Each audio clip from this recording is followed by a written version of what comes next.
नमस्कार बच्चों। फोगाट गुरुजी के चैनल में आपका हार्दिक स्वागत है। मैं अमरालाल कौशिक आपका हार्दिक अभिनंदन करता हूं। ये हमारा संस्कृत मॉक टेस्ट सीरीज़ का लाइव का 20वां भाग है। इससे पहले हम 19 भाग कंप्लीट कर चुके हैं, जिसके हम प्लेलिस्ट में डाल दिया गया है और हम धीरे धीरे उस सीरीज़ को इम्प्रूव करने की कोशिश कर रहे हैं। जैसे भी आपको पता है कि जो अभी नेट के लिए हम उसमें DSSB और जो भी स्टेट संस्कृत एग्ज़ाम हैं उन सब के ओल्ड क्वेश्चन पेपर को या क्वेश्चंस को इंक्लूड करके तब हम इन वीडियोस को अच्छा जनरेट करने की कोशिश करें, जिससे कि हम क्वेश्चंस के पैटर्न तक पहुंच सकें। इसलिए सभी बच्चे इसको कंप्लीट देखें, ध्यानपूर्वक देखें और जो भी एक्स्ट्रा डिस्कशन होता है उसको आप नोट करें। और इसके अलावा आप टेलीग्राम चैनल को ज्वाइन कर लें, जिससे आपको इन वीडियोस की PDF टाइमली मिलती रहे, वीडियोस का लिंक आपको मिलता रहे। और इंस्टाग्राम ज्वाइन कर लें, जिसका लिंक आपको लास्ट में प्रोवाइड कर दिया जाएगा और आपको टेलीग्राम का लिंक डिस्क्रिप्शन में और इंस्टाग्राम का लिंक डिस्क्रिप्शन में मिल जाएगा। तो सभी बच्चे वहाँ भी हमें ज्वाइन कर लें। तो इसमें हमें पता है कि आपको 10 सेकंड्स का हम टाइम देते हैं, 10 सेकंड के अंदर आपको अपना आंसर देना होता है। तो सभी बच्चे रेडी रहें। आपके सामने अभी क्वेश्चंस आ रहा है और 10 सेकंड के अंदर आप अपने क्वेश्चंस का आंसर करने की कोशिश करें। और जो क्वेश्चन नहीं भी आ रहा है उसको ज़रूर पार्टिसिपेट करें उसमें। ऐसा नहीं कि एक क्वेश्चन थोड़ा सा टफ आता है तो उसी टाइम बच्चे अपना आंसर स्टॉप कर लेते हैं। ऐसा नहीं है कि हम जब तक हम पार्टिसिपेट नहीं करेंगे तो हमें अपने आंसर्स का क्लैरिफाई नहीं हो पाएगा कि हाँ मैंने ये आंसर किया था और इसका आंसर ये है। और अपना फीडबैक देते रहें हमेशा। वीडियो को लाइक करें, शेयर करें और चैनल को सब्सक्राइब कर लें। और मैं आपको 10 सेकंड का टाइम पहले दे रहा हूं कि जिसमें आप अपने जो भी स्टडी रिलेटेड ग्रुप हैं, संस्कृत रिलेटेड ग्रुप्स हैं, जो आपके फ्रेंड्स हैं जो संस्कृत आपके साथ में क्लासमेट रहे हैं या कुछ भी हैं, जिनको आप चाहते हैं वो आपके साथ टेस्ट में जुड़ें, तो उनको वीडियो एक बार ज़रूर शेयर कर लें। सभी बच्चे इस वीडियो को अपने ग्रुप्स में, व्हाट्सएप है या सोशल मीडिया प्लेटफॉर्म में कोई भी है, वहाँ इसको ज़रूर शेयर कर दें।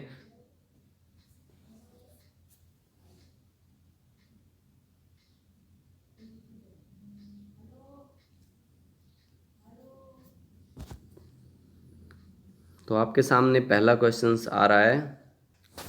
पहला प्रश्न है हमारा इंदर सुक्ते यस्य सुस्माद रोदसी इत्यत्र रोदसी शब्द से सायण सम्मतः अर्थ है कि जो इंदर सुक्त के अंदर यस्य सुस्माद रोदसी, जो रोदसी शब्द उसका सायण सम्मत अर्थ क्या है? रोदनकारिणी, उषा, ध्यावा पृथिव्यो या अंतरिक्ष लोक है। इनमें से कौन सा इसका सायण सम्मत अर्थ है?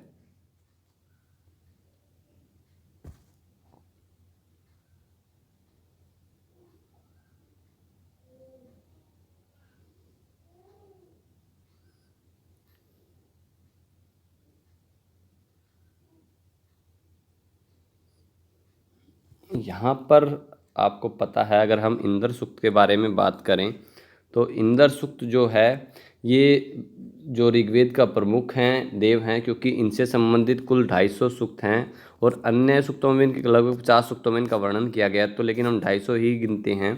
250 सूक्तों में इनका वर्णन, और ये अंतरिक्ष स्थानीय देव हैं और इसके जो ऋषि है वो गृत्समद ऋषि हैं। और अगर हम यहाँ पर यस्य सुस्माद रोदसी की बात करें तो यहाँ पर रोदसी शब्द का जो अर्थ है वो होता है ध्यावा पृथिव्यौ। तो यहाँ पर हमारा C ऑप्शन जो है वो सही हो जाएगा, ध्यावा पृथिव्यौ। और जो बच्चे अभी जुड़े हैं उन सभी को नमो नमः, नमस्कार। और मैं बार बार कह रहा हूँ कि आप बीच में भी वीडियोज़ को शेयर करते रहें। अगला प्रश्न है हमारा यस्य छायामृतं यस्य मृत्युः इति श्रुति उपलभ्यते। हिरण्यगर्भ सूक्ते, पुरुष सूक्ते, अग्नि सूक्ते या सूर्य सूक्ते कि यस्य छायामृतम यस्य मृत्युः, ये जो श्रुति है वो कहाँ पर मिलती है? हिरण्यगर्भ सूक्त में, पुरुष सूक्त में, अग्नि सूक्त में या सूर्य सूक्त में?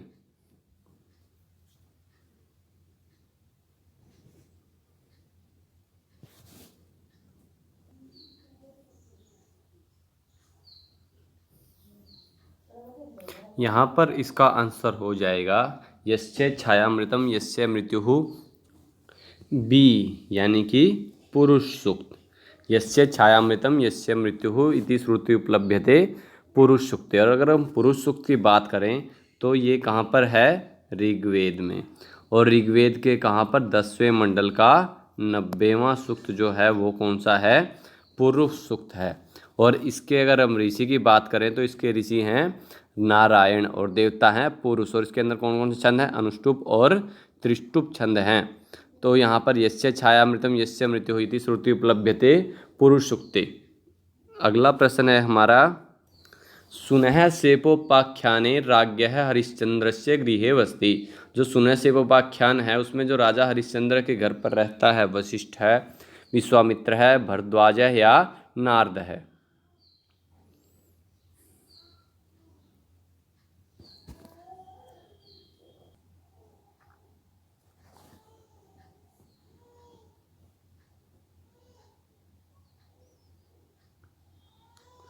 सुनह सेपोपाख्यान जो है वहाँ पर राजा हरिश्चंद्र के घर में रहता है, तो यहाँ पर आंसर हो जाएगा इसका डी, नारद है। और जो हम सुनह सेपोपाख्यान की अगर बात करें तो ये कहाँ पर है, ऐत्रेय ब्राह्मण के अंदर। और ऐत्रेय अगर ब्राह्मण की बात करें तो वो ऋग्वेद का ब्राह्मण ग्रंथ है, और उसके रचयिता कौन हैं, ऐत्रेय ब्राह्मण के महिदास ऐत्रेय हैं, और उसमें कुल 40 अध्याय हैं। किसमें है 40 अध्याय, ऐत्रेय ब्राह्मण के अंदर। और इसके जो है ऐत्रेय ब्राह्मण के 33वें अध्याय में क्या वर्णन मिलता है, सुनह सेपोपाख्यान का वर्णन मिलता है। कौन से अध्याय में, 33वें अध्याय में। और इसके अंदर इसमें जीवन में निरंतर उत्साहपूर्वक आगे बढ़ने का उपदेश दिया गया है। इस कथा का अभिप्राय यह होता है कि यदि हरिश्चंद्र कुछ प्रयत्न करता और वरुण को किसी अन्य ढंग से संतुष्ट करने का प्रयास करता तो वह अपने पुत्र को बचा पाता और उसे स्वयं को भी जलोदर रोग न होता। और उधर वन में रोहित अपनी रक्षा का उपाय ढूंढ पाने में सफल हो जाता है, लेकिन इंद्र रोहित को चलते रहने का उपदेश देते हैं। वो क्या होता है वहाँ पर, चरैवेति चरैवेति। तो इस तरह से सुनह सेपोपाख्यान राजा हरिश्चंद्र में कौन रहता है, नारद है। और ये कहाँ पर है, ऐत्रेय ब्राह्मण के अंदर। उसमें कौन सा अध्याय है, 33वां अध्याय है ये। उसके अंदर हमने बताया कि जो हरिश्चंद्र जी का जो वर्णन है वो है इसके अंदर। और ऐत्रेय ब्राह्मण में 40 अध्याय। आंसर हो जाएगा हमारा डी।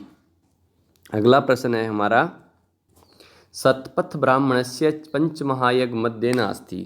सतपथ ब्राह्मण के जो पंच महायज्ञ हैं उनमें कौन सा नहीं है, अतिथि यज्ञ है, पितृयज्ञ है, ब्रह्म यज्ञ है या भूत यज्ञ है। कि इनमें से सतपथ ब्राह्मण के जो 5 महायज्ञ बताए गए हैं इनमें से कौन सा उसमें नहीं है।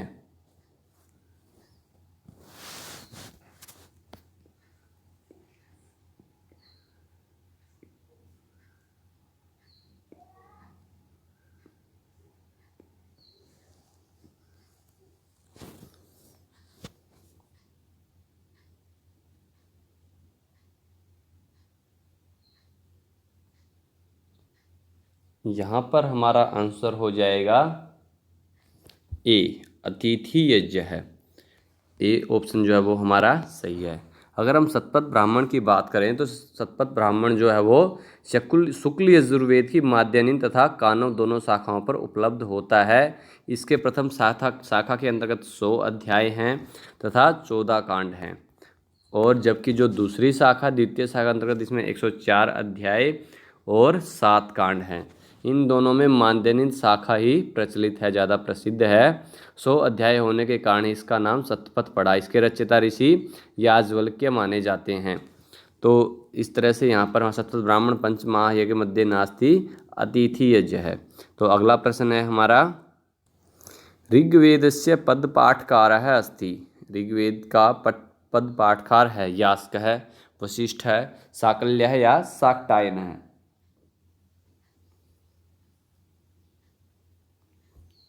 देखो ये जो सभी प्रश्न है वो मोस्ट इम्पोर्टेंट है, क्योंकि ये हमने जो स्टेट संस्कृत वो एग्ज़ाम होते हैं कंपटीशन उन्हीं से उठाए गए हैं।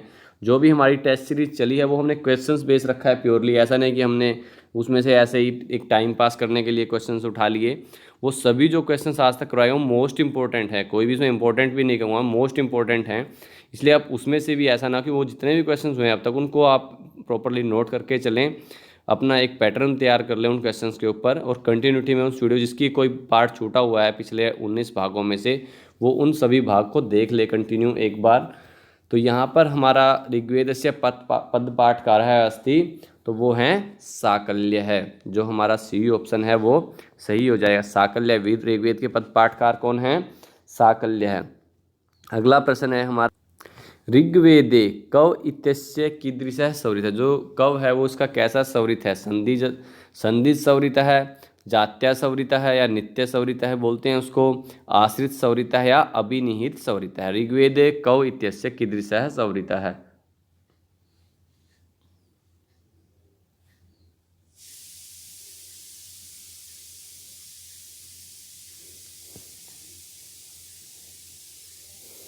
ऋग्वेदे कव इत्यस्य कीदृशः संवृतः। तो यहाँ पर हमारा आंसर होगा बी, जात्या संवृतः या नित्य संवृतः। ये हमारा आंसर हो जाएगा। ऋग्वेदे कव इत्यस्य कीदृशः संवृतः, जात्या संवृतः या जिसको हम नित्य संवृतः भी बोलते हैं। अगला प्रश्न है हमारा, उपसर्गाणाम उच्चावचा अर्थाः सन्ति इति मतम। कि जो उपसर्गों में उच्चावच अर्थ होते हैं, ये किसका मत है? शाक्टायनस्य, साकल्यस्य, शाकपुण्य या गार्गस्य। कि ये किसका मत है?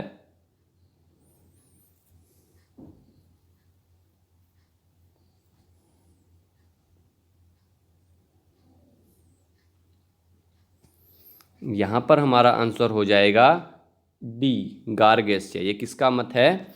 गार्ग्यस्य, गार्ग्य का। उपसर्गणाम उच्चावचः अर्थाः सन्ति इति मतम गार्ग्यस्य। डी ऑप्शन है वो हमारा सही है। अगला प्रश्न है हमारा, निरुक्त मते। निरुक्त के मत में यानी कि यास के मत में, निरुक्त के रचयिता कौन है? यास के मत में पंचम भाव विकार होती, पांचवा जो भाव विकार है वो कौन सा है? होता है अपक्षीयते, विनश्यति, विपणीयमते या वर्धते। हमें पता है कि निरुक्त के मत में कितने भाव विकार हैं? 6 भाव विकार हैं। और उसमें अगर हम एक जनरल तौर पर बताऊं, जैसे जन्म, उसके बाद अस्तित्व, फिर परिणाम, फिर वर्धन, फिर अक्षय और फिर नाश, ये 6 भाव विकार है। 6 में से यहाँ पर पूछा गया है पंचम भाव विकार कौन सा है? तो पांचवा होता है क्षय होना, नष्ट होना, अपक्षीयते। यहाँ पर होता है नाश होना, वो छठा हो जाता है। अक्षण उसका अक्षय होना यानी कि अपक्षय होना, वो कौन सा होता है? पांचवा। तो इस तरह से यहाँ हमारा आंसर हो जाएगा ए, अपक्षीयते जो है वो पांचवा भाव विकार है। 6 भाव विकारों से 5वें नंबर पर है अपक्षीयते। अगला प्रश्न है हमारा, वैदिक मंत्रा अनर्थ का इति मतम। गार्ग्यस्य, उदुम्बरायणस्य, कोत्सस्य या यास्कस्य।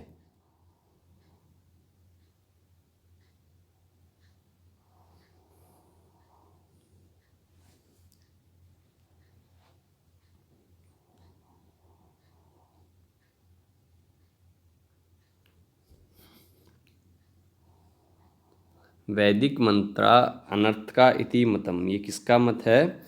ये है कोत्स्कस्य मतम। सी ऑप्शन है हमारा वो सही है कि वैदिक मंत्रार्थ का मतम कोत्स्कस्य। अगला प्रश्न है हमारा, चतुर्विंश शास्त्री संहिता भवति। चतुर्विंशति शास्त्री संहिता कौन सी होती है? महाभारतम, रामायणम, हरिवंशम या बाल रामायणम। बहुत आसान प्रश्न है। चतुर्विंशति शास्त्री संहिता, यहाँ पर मुझे ट्रांसलेट करने की ज़रूरत नहीं है मुझे लगता है। तो सभी बच्चे बताएं, महाभारतम, रामायणम, हरिवंशम या बाल रामायणम।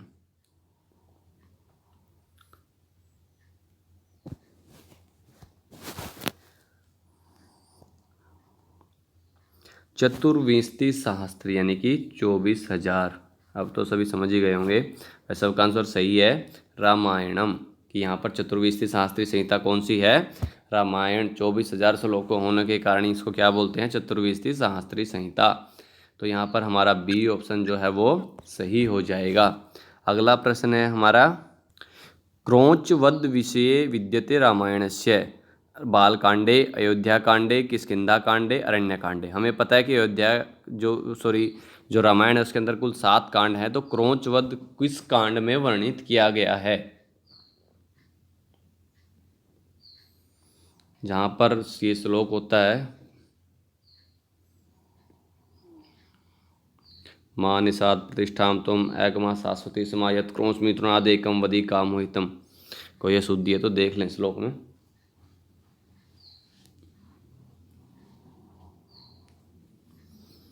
तो यहाँ पर हमारा आंसर हो जाएगा डी, बाल कांडे, क्योंकि ये प्रारंभ ही है वहाँ से।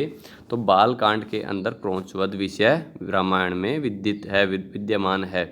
और कुल रामायण में 7 कांड है, हमें पता है। अगला प्रश्न है हमारा, सत्साहस्त्री संहिता उच्यते। रामायणम, अग्निपुराणम, महाभारतम या भागवत पुराणम। सत्साहस्त्री संहिता।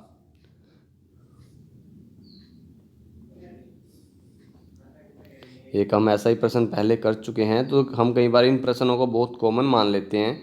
तो लेकिन ये देखिए, इसके अंदर यहाँ पर 2 प्रश्न दोनों ही इससे पूछे गए हैं।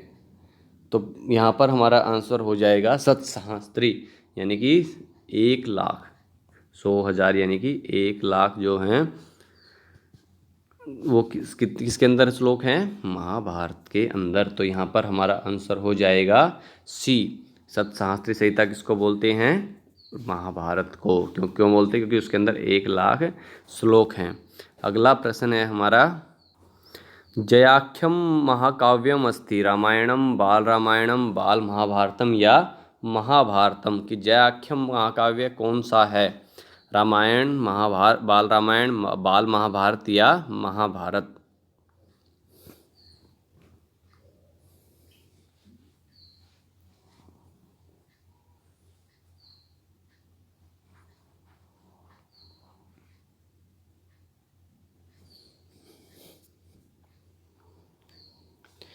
जयाख्यम यानी कि जय भारत और महाभारत, ये हमें पता है। तो ये क्या है यहाँ पर? कौन सा आंसर हो जाएगा हमारा? डी, महाभारतम। जयाख्यम महाकाव्यम अस्ति महाभारतम, डी ऑप्शन जो है वो हमारा सही है। अगला प्रश्न है हमारा कि जो पुराण के 5 लक्षणों में से इनमें से कौन सा नहीं है? सर्ग, प्रतिवर्ग, वंश, मनवंतरम। थोड़ा सा कंफ्यूजिंग क्वेश्चन है। कंफ्यूजिंग नहीं है, बस लाइटली ही है, बस थोड़ा सा डिफरेंस कर दिया गया है। तो यहाँ पर हमारा आंसर क्या होगा? यहाँ पर हमारा आंसर हो जाएगा बी, प्रतिवर्ग है। क्योंकि जो यहाँ पर प्रतिवर्ग है, क्या वहाँ पर क्या होता है? प्रतिसर्ग। 5 लक्षण कौन कौन से? सर्गश्च, प्रतिसर्गश्च, वंशो मनवंतराणि च, वंशानुचितम चैव पुराणम पंचलक्षणम। पुराण के 5 लक्षण कौन कौन से हैं? सर्ग, प्रतिसर्ग, वंश, मनवंतर और वंशानुचरित। तो यहाँ पर प्रतिसर्ग की जगह पर प्रतिवर्ग दे दिया गया है कंफ्यूज करने के लिए। तो यहाँ पर हमारा बी ऑप्शन जो है वो सही हो जाएगा। अगला प्रश्न है हमारा, इंदुमती स्वयंवर वर्षसभा विद्यते रघुवंशस्य। जो इंदुमती स्वयंवर वर्षसभा है वो रघुवंश के किस सर्ग में है? षष्ठ सर्गे, सप्तम सर्गे, एकादश सर्गे या दशम सर्गे? किस सर्ग में है इंदुमती स्वयंवर वर्षसभा?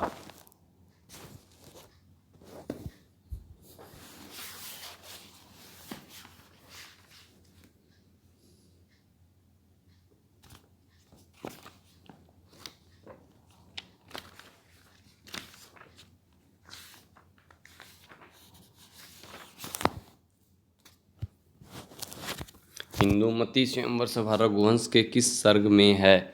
तो यहाँ पर हमारा आंसर होगा षष्ठ सर्गे। कौन से सर्ग में है? छठे सर्ग के अंदर। और छठे सर्ग में और क्या है यहाँ पर? जैसे देखा जाए जो छठे, सातवें, आठवें सर्ग में क्या? अज के जन्म का, इंदुमती स्वयंवर का और अन्य राजाओं को परास्त कर अज का हृदय विदारक जो विलाप वर्णन है वो इनमें है, छठे, सातवें और आठवें सर्ग के अंदर। तो यहाँ पर हमारा ए ऑप्शन जो है वो सही हो जाएगा। और रघुवंश के बारे में हमें पता है कि ये महाकवि कालिदास का एक अंतिम कृति के रूप में जाना जाता है। इसके अंदर ये 31 सूर्यवंशी राजाओं का सुंदर वर्णन है और उसके अंदर कुल 19 सर्ग हैं और 1569, यानी कि 19 सर्ग और श्लोक कितने हैं? 1569 श्लोक हैं इसके अंदर कुल। तो इंदुमती स्वयंवर वर्षसभा का वर्णन कहाँ पर है? छठे सर्ग के अंदर। अगला प्रश्न है हमारा, किरातार्जुनीयस्य प्रारंभिक शब्द है। किरातार्जुन का प्रारंभिक शब्द क्या है? श्री है, लक्ष्मी, कश्चित या अस्ति। इनमें से कौन सा इसका प्रारंभिक शब्द है?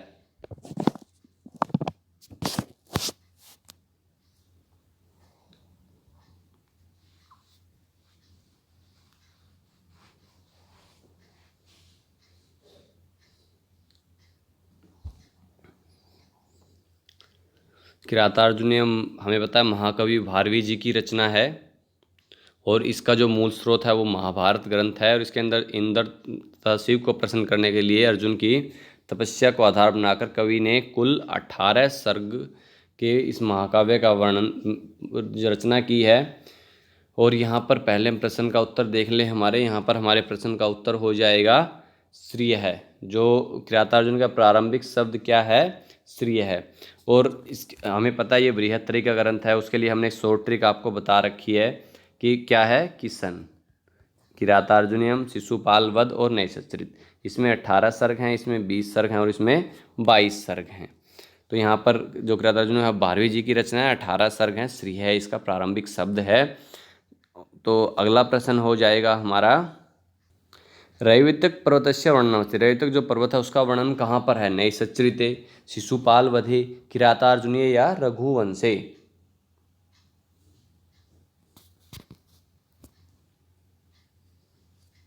रैवतक पर्वत का वर्णन कहाँ पर है?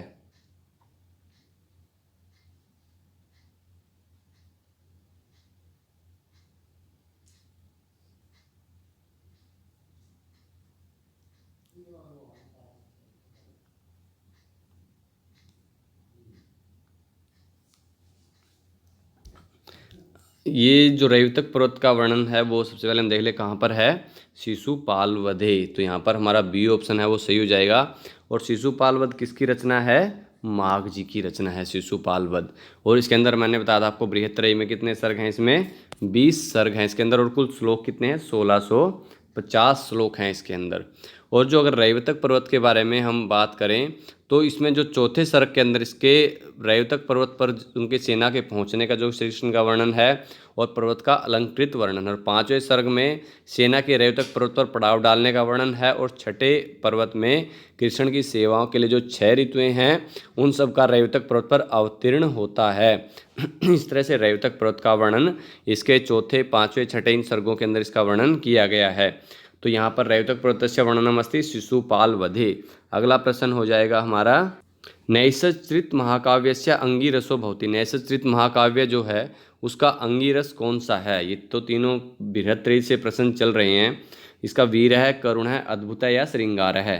पहले हमने किरातार्जुनीय से, फिर शिशुपाल वध और फिर नैषधृत, तीनों ही आ गए। सर्ग तो मैं पहले ही बता चुका हूँ, पहले क्वेश्चन में ही 22 सर्ग हो गए, क्योंकि 18, 20 और 22 किशन, किरातार्जुनीयम, शिशुपाल वध और नैषधृत। तो नैषधचरित अगर हम इसके बारे में, किसकी रचना है? श्री हर्ष जी की रचना है नैषधचरित। इसके अंदर 22 सर्ग हैं और प्रत्येक सर्ग में 100 से अधिक पद्य हैं। और जो 13वां और 19वां सर्ग को छोड़कर इनमें केवल 55 और 66 पद्य हैं। बाकी जो सभी सर्ग हैं वो बड़े हैं। और काफ़ी में तो 150 पद्यों के लगभग भी श्लोक है इसके अंदर। और इसका जो है वो नल दमयंती का वर्णन है इसके अंदर। महाभारत इसमें जो है नलचरित से संबंध जितनी भी कथा ली गई हैं इसके अंदर। और इसका जो अंगिरस है वो अंगिरस है इसके अंदर श्रृंगार। जैसा हमें पता है कि जब उनका नल दमयंती का वर्णन है तो यहाँ पर कौन सा है?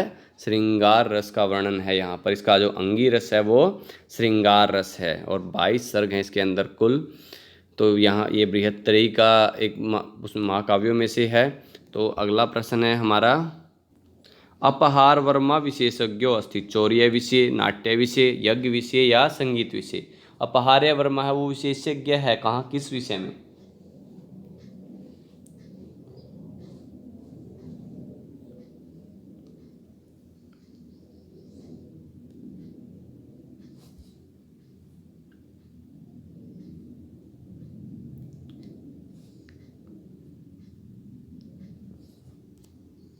अपहार वर्मा विशेषज्ञ हैं चौर्य विषय। तो यहाँ पर हमारा ए ऑप्शन जो है वो सही हो जाएगा। अगला प्रश्न है हमारा, मम्मटस्य काव्य लक्षण नास्ति उल्लेख है। मम्मट के काव्य लक्षण में किसका उल्लेख नहीं है? गुणस्य, अलंकारस्य, रसस्य या शब्दस्य?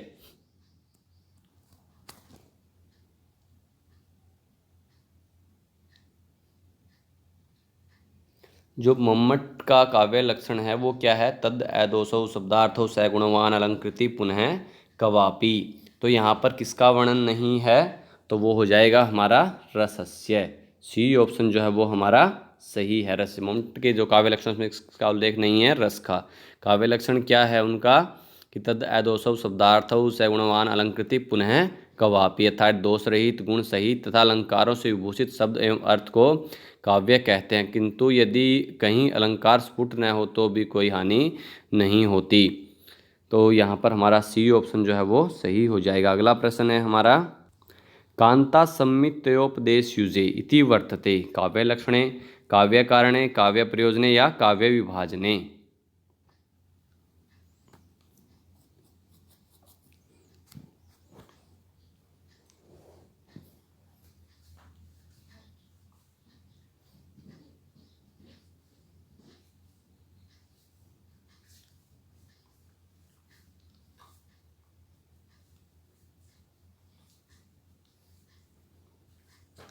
यहाँ पर हमारा आंसर हो जाएगा काव्य प्रयोजने कांता समित्योपदेश युजे इति वर्तते काव्य प्रयोजने। सी ऑप्शन जो है वो हमारा सही है। अगला प्रश्न है हमारा उपसर्जनीकृत स्वार्थो इत्यस्ति काव्यलक्षणे गुणलक्षणे रसलक्षणे या ध्वनिलक्षणे। उपसर्जनीकृत स्वार्थो इत्यस्ति काव्यलक्षणे गुणलक्षणे रसलक्षणे या ध्वनिलक्षणे।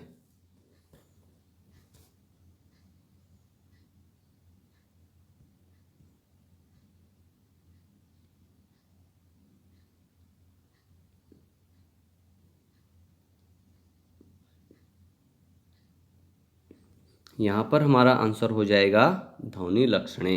डी ऑप्शन जो है वो हमारा सही है। अगला प्रश्न है हमारा शकुंतला नायिका भवती मुग्धा प्रगल्भा वासक सज्जा या प्रोसित भत्रिका। शकुंतला नायिका होती है मुग्धा प्रगल्भा वासक सज्जा या प्रोसित भत्रिका।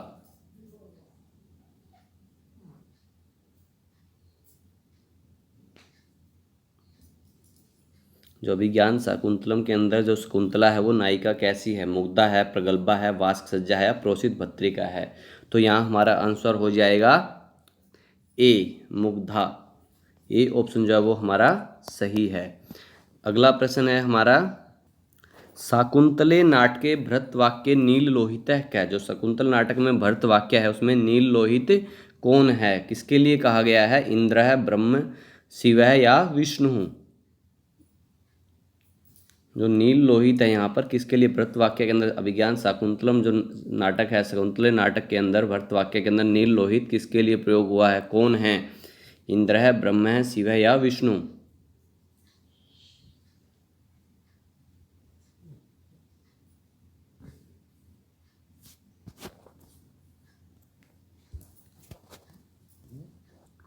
यहाँ पर नील लोहित जो है वो भगवान शिव के लिए प्रयोग किया गया है, क्योंकि जो नील लोहित क्या होता है, नीले वर्ण का, कि तो क्योंकि जो विष पान करने के कारण जो शिव का रंग है वो कैसा हो गया था, नील वर्ण, तो इसलिए उन्होंने नील लोहित उनके लिए प्रयोग किया गया भरतवाक्य में। कहाँ पर, शकुंतला नाटक में, विज्ञान शाकुंतलम नाटक के अंदर। तो नील लोहित कौन है वहाँ पर, भगवान शिव। यहाँ पर सी ऑप्शन जो है वो हमारा सही हो जाएगा। अगला प्रश्न है हमारा वज्रादपि कठोराणि मृदुनि कुसुमादपि इत्यस्ति विज्ञान शाकुंतले उत्तररामचरिते वेणीसंहारे या मुद्राराक्षसे। वज्रादपि कठोराणि मृदुनि कुसुमादपि, ये जो प्रसिद्ध उक्ति है वो कहाँ पर है, अभिज्ञान शाकुंतलम के अंदर, उत्तररामचरित के अंदर, वेणी संहार में या मुद्रा राक्षस में।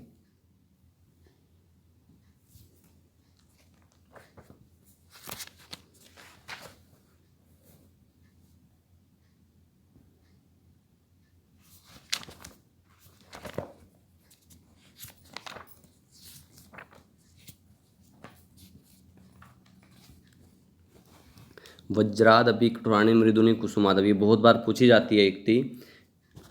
ये कहाँ पर है, उत्तर रामचरित के अंदर। कहाँ पर है ये, उत्तर रामचरिते।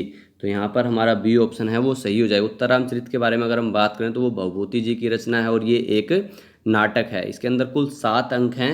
इसके नायक राम है और नायिका सीता है, जिससे हम समझ जाएंगे कि नायक और नायिका राम सीता है। तो आधार ग्रंथ क्या है, रामायण। तो यहाँ पर हमारा बी ऑप्शन जो है वो सही हो जाएगा, उत्तर रामचरिते। अगला प्रश्न है हमारा नाट्यवेद निर्माणे ब्रह्म पाठ्यम जग्रह ऋग्वेदात, सामवेदात, यजुर्वेदात या अथर्ववेदात। नाट्यवेद निर्माणे ब्रह्मा पाठ्यम जग्रह ऋग्वेदात, सामवेदात, यजुर्वेदात या अथर्ववेदात।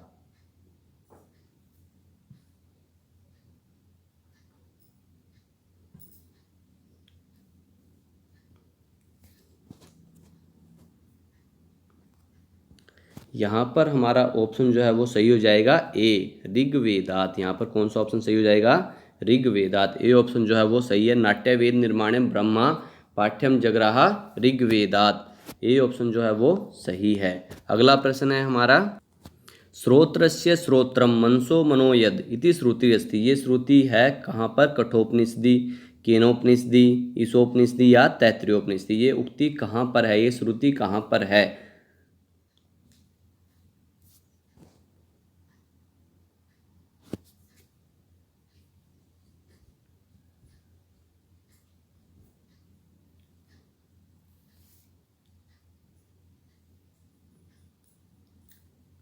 श्रोत्रस्य श्रोत्रम मनसो मनोयद इति श्रुति अस्ति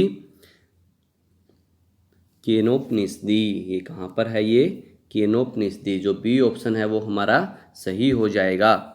अगला प्रश्न है हमारा, अणोरणीयान महतो महीयान भवति, परमात्मा जीव है, ईश्वर है या गुरु? अणोरणीयान महतो महीयान कौन होता है? परमात्मा, जीव, ईश्वर या गुरु?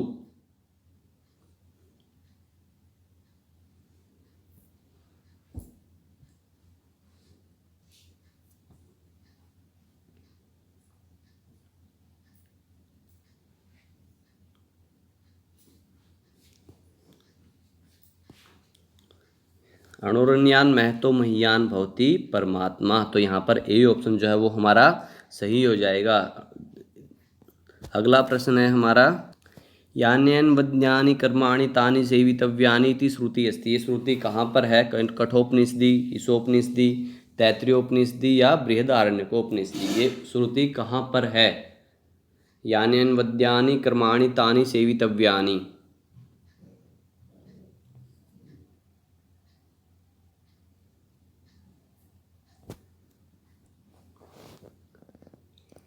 यहाँ पर हमारा ऑप्शन सही हो जाएगा तैत्तिरीयोपनिषद। सी ऑप्शन जो है वो हमारा सही है। तैत्तिरीयोपनिषद जो है वो कृष्ण यजुर्वेदीय उपनिषद है और यह उपनिषद तैत्तिरीय आरण्यक के 7वें, 8वें और 9वें खंड का ही सम्मिलित अंश है। इसमें ब्रह्म विद्या के उपदेश के साथ साथ शिक्षा का उपदेश, ब्रह्म प्राप्ति के साधन, ब्रह्म से सृष्टि की उत्पत्ति तथा वरुण भृगु संवाद वर्णित है। तो यान्यान वद्यानि कर्माणि तानि सेवितव्यानि इति श्रुति अस्ति तैत्तिरीयोपनिषदि। सी ऑप्शन जो है वो हमारा सही है। अगला प्रश्न है हमारा, बृहदारण्यकोपनिषदि वर्तते। बृहदारण्यकोपनिषद में होता है नारद सनत कुमार संवाद है, इंद्र प्रजाति संवाद है, आरुणि श्वेतकेतु संवाद है और याज्ञवल्क्य मैत्रेयी संवाद। बृहदारण्यकोपनिषद में कौन सा संवाद है इनमें से?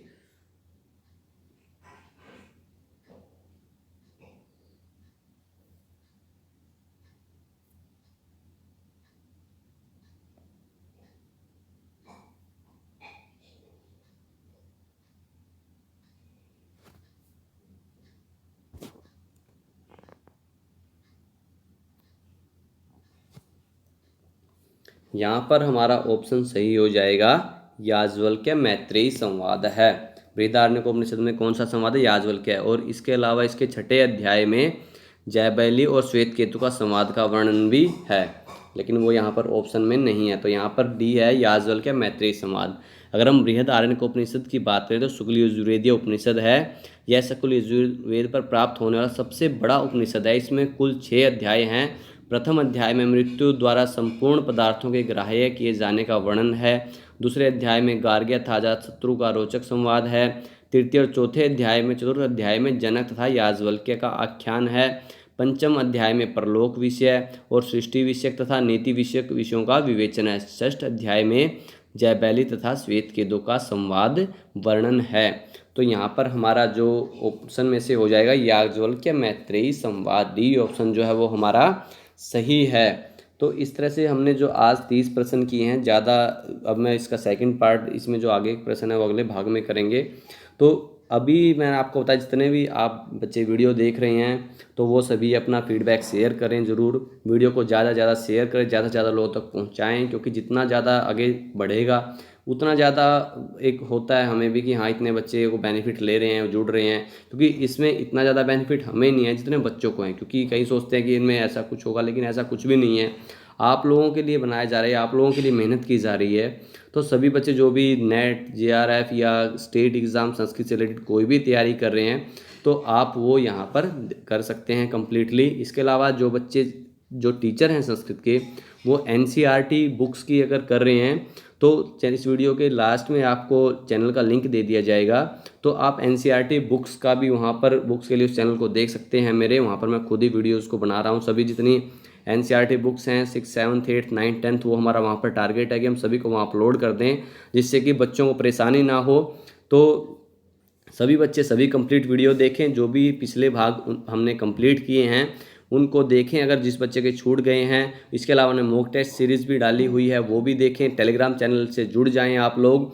और साथ में इंस्टाग्राम पर मुझे ज्वाइन कर लें। दोनों के लिंक आपको डिस्क्रिप्शन में प्रोवाइड करवा दिए जाएंगे, तो वहाँ पर आप अवश्य जुड़ जाएं, क्योंकि कुछ भी जो इन्फॉर्मेशन शेयर करनी होती है वो यूट्यूब पर हम लोग शेयर नहीं कर पाते। वहाँ पर आपसे पर्सनली हो या एक ग्रुप से रिलेटेड हो, वहाँ पर हम इन्फॉर्मेशन शेयर कर पाएंगे आपसे। लेकिन यहाँ पर हमें एकदम से कोई इन्फॉर्मेशन आपको प्रोवाइड करवानी है, कैसा भी कई बार PDF मैटर है या कुछ इंपॉर्टेंट मैटर है जो वीडियो के माध्यम से नहीं दिया जा सकता, तो इस तरह से वो वहाँ पर हम प्रोवाइड करवाएंगे आपको। ये मेरी ट्विटर आईडी, सॉरी, जो इंस्टाग्राम आईडी है, तो वहाँ आप मुझे फॉलो कर सकते हैं। m.l कौशिक के नाम से आपको ये आईडी मिल जाएगी। तो सभी बच्चे वहाँ इंस्टा से जुड़ जाएं, जिससे कि आपसे इन्फॉर्मेशन शेयर की जा सके, चाहे वो कभी एग्ज़ाम रिलेटेड है, कोई इंस्टेंट नोटिफिकेशन रिलेटेड है, कुछ भी है, तो वहाँ से आपको मिलती रहे। तो सभी बच्चे एक बार इंस्टा से ज़रूर जुड़ जाएँ, इंस्टा पर मुझे ज़रूर ज्वाइन कर लें। और इस तरह से सभी बच्चों का जो वीडियोस देख रहे हैं उनको धन्यवाद, शुभ रात्रि। और वीडियो कैसी लगी वो ज़रूर शेयर करते रहें, और वीडियो को आगे से आगे शेयर करें, चैनल को सब्सक्राइब कर लें। और मैंने आपको बताया कि अगर आपको जो यहाँ पर आपको लिंक मिल जाएगा, ऐसे करके जो चैनल लिंक है वो मिल जाएगा कौशिक ऑनलाइन क्लासेस के नाम से, तो वहाँ पर आपको NCERT बुक्स का कोई भी वीडियो चाहिए तो आप उसको सब्सक्राइब कर लें। वहाँ पर हम सभी वीडियोज़ को अपलोड कर रहे हैं। तो सभी बच्चों को धन्यवाद, शुभ रात्रि।